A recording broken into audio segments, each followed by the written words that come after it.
1992, Bank Muamalat jadi bank syariah pertama yang dikenal masyarakat Indonesia.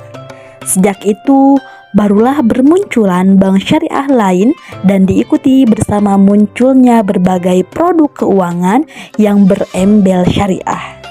Gak heran banyak orang yang punya pemahaman kalau ekonomi syariah itu cuma sekedar istilah buat produk keuangan atau sekedar cara yang islami buat dapat untung. Padahal ekonomi syariah itu sejatinya adalah bagian yang tidak terpisahkan dari penerapan ajaran Islam. Jadi kalau gitu sebenarnya apa sih ekonomi syariah itu? Terus gimana sih posisinya dalam ajaran Islam? Gak perlu basa-basi lagi, let's find out. Assalamualaikum warahmatullahi wabarakatuh. Selamat datang di podcast Kasei Serum Universitas Pelita Bangsa, tempat belajar alternatif ekonomi yang kekinian mulai dari dasar sampai penerapannya sehari-hari. Dan di episode kali ini kita bakal belajar tentang filosofi dasar ekonomi syariah yang secara umum wajib banget buat kita tahu. Nah, seperti yang aku bilang tadi, masih banyak orang yang punya pandangan kalau ekonomi syariah itu seolah cuma istilah dagang yang konsekuensinya ekonomi syariah cuma dilihat sebagai skema alternatif buat cari cuan atau sekedar label yang gak ada bedanya sama ekonomi konvensional. Apalagi kebanyakan dari kita memang tahu istilah ekonomi syariah pertama kali dari produk-produk keuangan. Selain itu, pemikiran tadi juga muncul mungkin karena selama ini kita belum mengenal dengan baik karakteristik dari ajaran Islam itu sendiri, di mana salah satu karakter dari ajaran Islam itu bersifat syumuliyah, yang artinya mencakup seluruh bidang dalam hidup kita. Nah, hal ini seperti yang ada diperintahkan di dalam surat Al-Baqarah ayat 208 yang berbunyi, A'udzubillahi minasyaitonirrajim, Bismillahirrahmanirrahim. Ya ayyuhalladzina amanu dukhulu fis-silmi kaffah wala tattabi'u khutuwatis syaiton innahu lakum aduwwum mubin. Yang artinya, wahai orang-orang yang beriman, masuklah kamu ke dalam Islam secara keseluruhan, dan janganlah kamu turuti langkah-langkah syaitan. Sungguhnya syaitan itu musuh yang nyata bagi kamu. Berdasarkan sebab turunnya, ayat ini diturunkan merujuk kepada peristiwa ketika Abdullah bin Salam yang merupakan mantan rabi Yahudi meminta izin kepada Rasulullah SAW untuk tetap merayakan hari Sabtu sebagai hari agung dan mengamalkan Taurat pada malam hari. Padahal mereka sudah masuk Islam ketika itu. Sementara itu, berdasarkan tafsir dari ayat ini, kita belajar kalau kita diperintahkan untuk menjalankan seluruh perintah Allah secara komprehensif jika kita memang mengaku sebagai orang yang beriman dan juga orang yang berislam. Jadi, dengan kata lain, dalam praktiknya kita nggak boleh setengah-setengah atau pilih-pilih. Misalnya, kita cuma ambil aspek ibadah ritualnya aja dari ajaran Islam, tetapi di urusan yang lainnya, kita malah ninggalin ajaran Islam misalnya dalam hal ekonomi.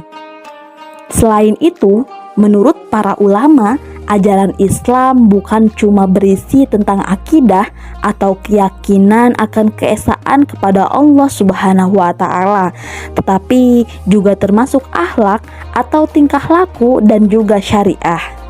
Syariahnya itu artinya adalah peraturan agama yang ditetapkan oleh Allah untuk umat Islam, baik dari Al-Quran maupun dari sunnah Rasulullah Sallallahu Alaihi Wasallam.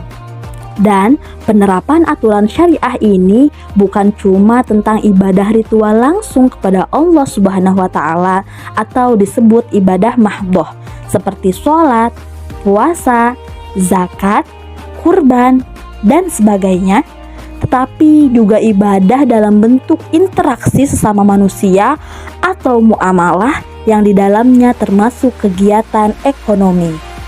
Nah, sampai sini kita bisa menarik kesimpulan kalau ekonomi syariah itu berarti ilmu dan praktik kegiatan ekonomi yang berdasarkan pada ajaran Islam, yaitu ajaran yang sesuai dan tidak bertentangan dengan Al-Quran dan As-Sunnah Rasulullah Shallallahu Alaihi Wasallam.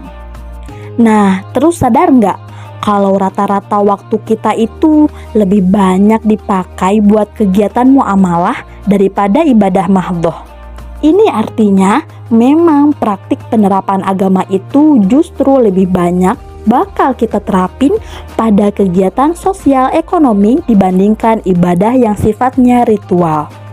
Jadi, belajar dan nerapin ekonomi syariah itu penting dan wajib banget buat kita tahu, terutama buat kita yang muslim, dan malahan harusnya ilmu ekonomi syariah itu sudah menjadi ilmu yang mainstream. Selain itu, belajar ekonomi syariah itu juga enggak cuma tentang ngomongin hukum atau boleh atau enggaknya suatu kegiatan ekonomi aja, tetapi juga ngomongin tentang cara pandang kita dalam kegiatan ekonomi yang sesuai dengan ajaran dan tujuan Islam itu sendiri. Misalnya, kalau selama ini kita taunya tujuan ekonomi itu buat menuhin kepuasan pribadi. Nah, di ekonomi syariah ini tujuan ekonomi itu buat mencapai falah, alias kebahagiaan dan kesejahteraan di dunia dan akhirat. Jadi nggak sekedar cari untung duniawi aja. Ini artinya setiap kegiatan itu dilihat nggak cuma berdasarkan manfaat duniawi, tetapi juga kebaikan untuk kita di akhirat. Terus contoh lagi, kalau selama ini kita diajarin bisnis itu buat maksimalin untung, sementara kalau di ekonomi syariah justru maslahah itu yang paling utama dan harus dimaksimalkan.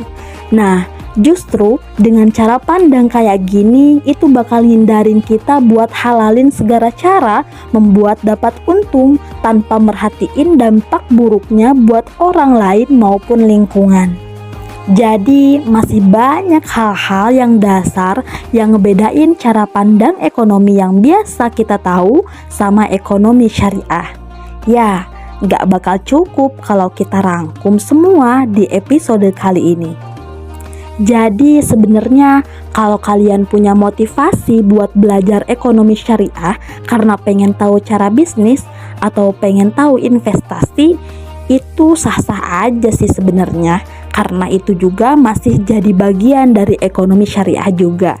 Tapi kalian harus tahu kalau ekonomi syariah itu nggak cuma tentang untung atau rugi atau sekedar cari cuan. Tapi ekonomi syariah itu luas dan merupakan bagian yang tidak terpisahkan dari ajaran Islam yang harus kita taati sebagai seorang muslim. Jadi sampai sini dulu belajar bareng kita di episode kali ini.